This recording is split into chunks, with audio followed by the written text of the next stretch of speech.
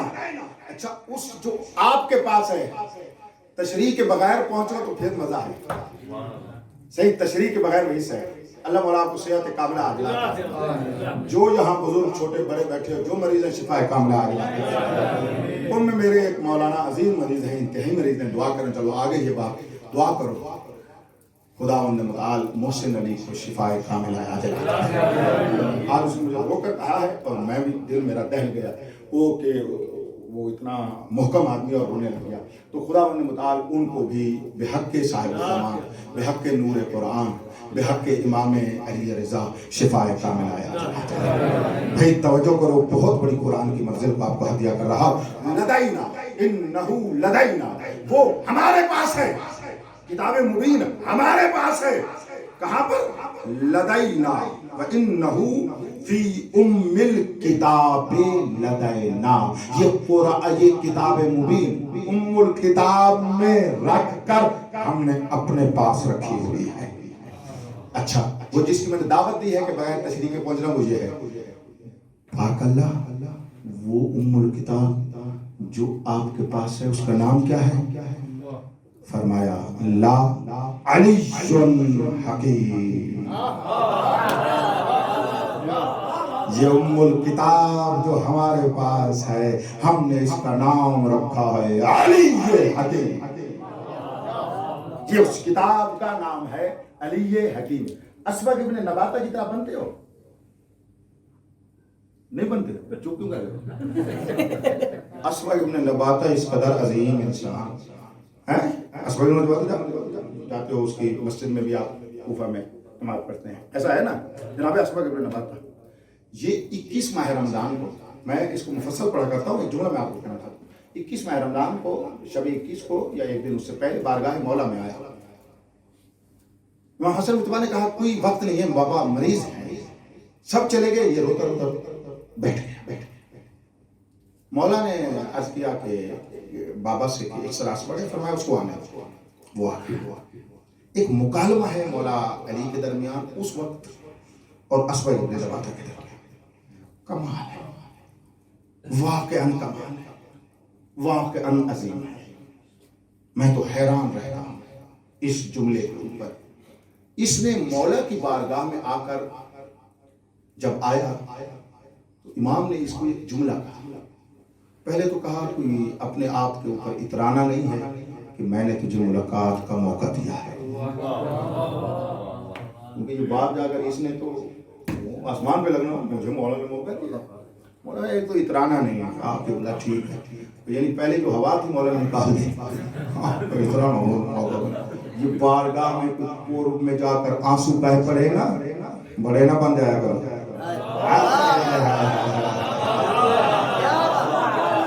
مولا رضا کی بارگاہ میں آنسو آنے لگ جائے نا تو بندہ کہتا آج بڑی زیارت قبول ہے بس اب تو کسی کو ایسے نہیں دیکھنا جھوم کر کے دیکھنا ہے. نہیں نہیں نہیں نہیں. استاد فرماتے ہیں حضرت وحید خراسانی مجدد اللہ العالی کہتے ہیں نماز شب جس دن خشوع و خضوع سے پڑھے ہو اور باہر نکلے ہو صبح سویرے تمہیں وہ جھاڑو دینے والا ملا ہے اور ذہن میں یہ آیا ہے کہ میں اس سے بہتر ہوں. فرماتے ہیں ابھی پھر انسان نہیں بنے ہو. اور اگر خشوع و خضوع کے ساتھ نماز تہجد کے سجدے مل جائیں اور باہر والے جھاڑو دینے والے کو اپنے سے اوپر سمجھو گے تو فرماتے ہیں پھر راہ بندگی میں پہلا قدم ہے. راہ بندگی میں پہلا قدم ہے. یہ آنسو نصیب ہو جائے زیارت پر تو ایسا ہے کہ قبولی ہو گئی کچھ قبولیت ہو گئی. باتیں بہت ساری ذہن میں رہتی وقت دیکھتا ہوں تو ڈر جاتی بس ختم اسی کو سمجھ. توجہ کیجئے گا اس بات کے اوپر. دیر سے آتے ہو نا یہ روزانہ مجھے کہتے ہیں دیر سے آتے ہیں دوستان. بانی صاحب لیٹ آتے ہیں جی بانی لیٹ آتا ہے جی وہ کام میں لگے ہوئے ہوتے ہیں تھوڑی سی حمایت کرنی چاہیے. توجہ کوئی کام کر وہ آپ کی افطاری کا انتظام فرما رہے ہوتے ہیں ورنہ وہ فرما رہے ہیں کہ پکوڑے نہیں ملیں گے. ٹھیک ہے میں نے پکوڑوں کی مخالفت کی ہے. یہی مانا کہ گھی ہے وہ کھائیں گے تو گلا خراب ہوگا معدہ خراب ہوگا. انہوں نے کہا نہیں جی ہم نے مزے لینے ہیں. توجہ فرمائیں یہ پکوڑے بناتے بناتے دیر کر دیتے ہیں. سب آپ